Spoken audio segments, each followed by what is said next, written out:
Hello again, I'm Ben Austin, Operations Director at Tisski, and welcome to episode 4 of our GDPR Primer series. Now, in this video we'll be covering the individual rights provided by GDPR and the potential impact of these rights on your organisation. And again, if you haven't already, it's worth taking a look at the previous episodes of this series, and as always, links are in the description below. So, GDPR provides a number of specific rights to data subjects which any organisation acting as a data controller will need to accommodate. Now, before we look at these rights in detail, it's worth being aware of some additional stipulations that apply when responding to individuals' requests under these rights. First, requests must be acted on as soon as possible and within 1 month of receipt. And second, in the majority of cases, you can't charge a fee for carrying out a request. And these 2 points alone are important to be aware of, as for many organisations they can have a significant impact on existing processes and also the ability to recoup costs. So with that in mind, let's take a look at each of the individual rights and how they compare to the provisions of the Data Protection Act. So first, we have the right to be informed. Now, this covers the need to provide individuals with clear and concise information about what you'll do with their personal data. And this is known under GDPR as privacy information.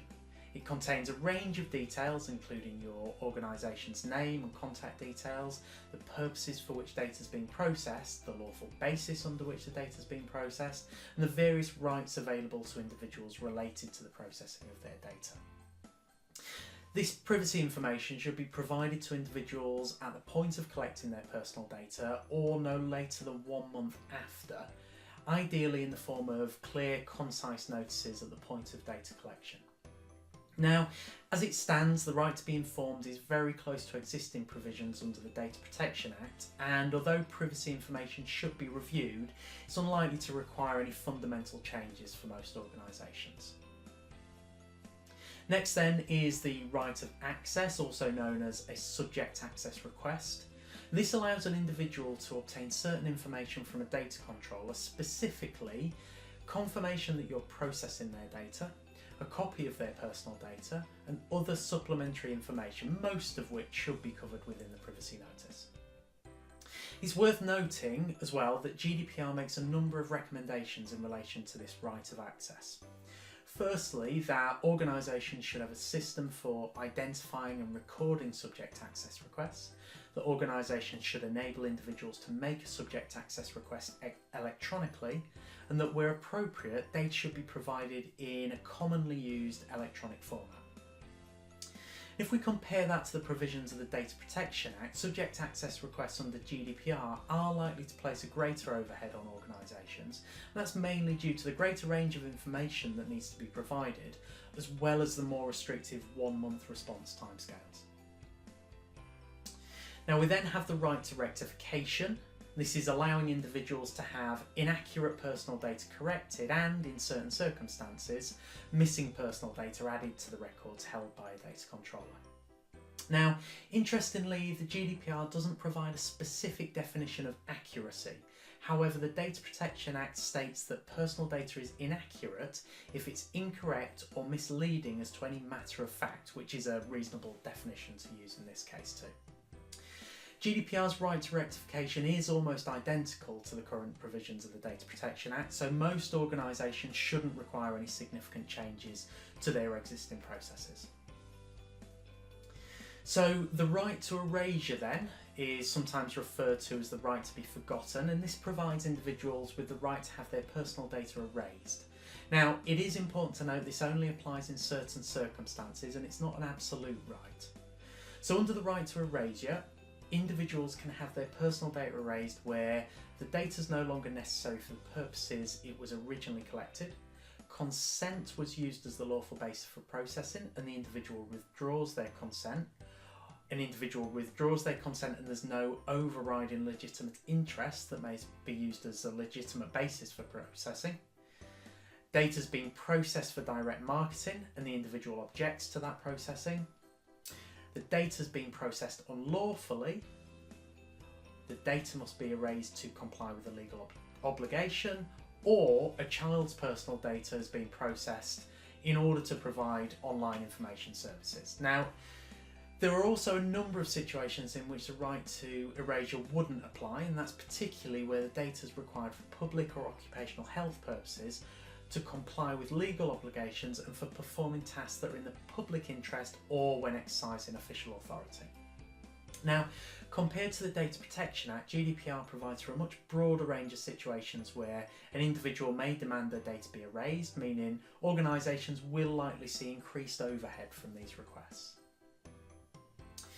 The right to restrict processing then gives individuals the right to limit the ways in which an organisation processes their data as an alternative to requesting its erasure. And again, like the right to erasure, there are only certain circumstances in which the right to restrict processing is applicable, and primarily these are where an individual has questioned the accuracy of the personal data held, and your organisation is in the process of verifying this, where personal data has been unlawfully processed and the individual requests that processing is restricted rather than the data being erased. Personal data is no longer required for processing, but the individual has requested that it be retained in support of a legal claim. An individual has objected to processing of their data, and you're considering whether legitimate interests exist that override the objection. Now, the GDPR makes a number of suggestions on how processing the data may be restricted, and they include moving the data to another system or database, making the data unavailable to users, and temporarily removing published data from an organisation's website.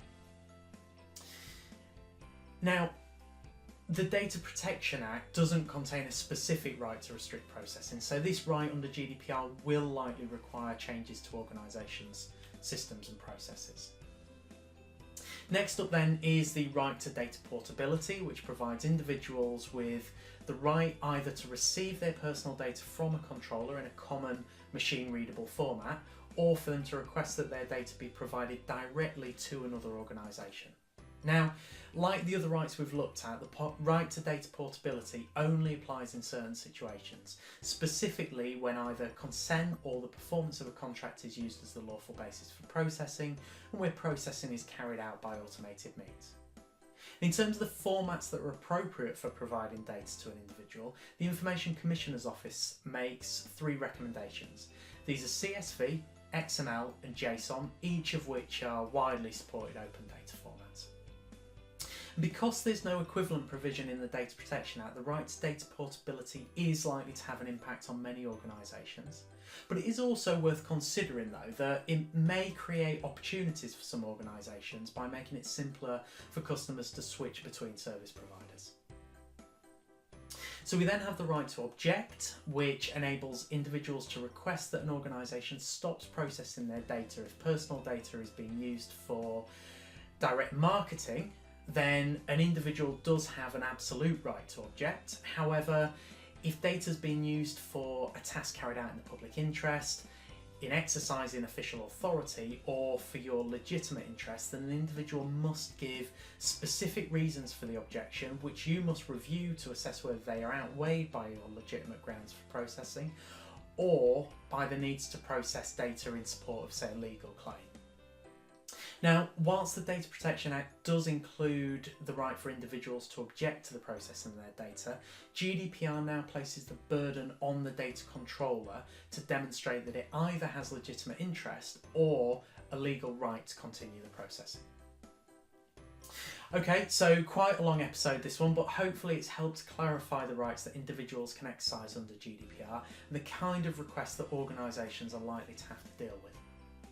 And in the next episode, we'll take a look at the responsibilities of data controllers to manage personal data breaches and the penalties for not doing so effectively. So until next time, remember to subscribe to the Tisski YouTube channel, and as always, thanks for watching.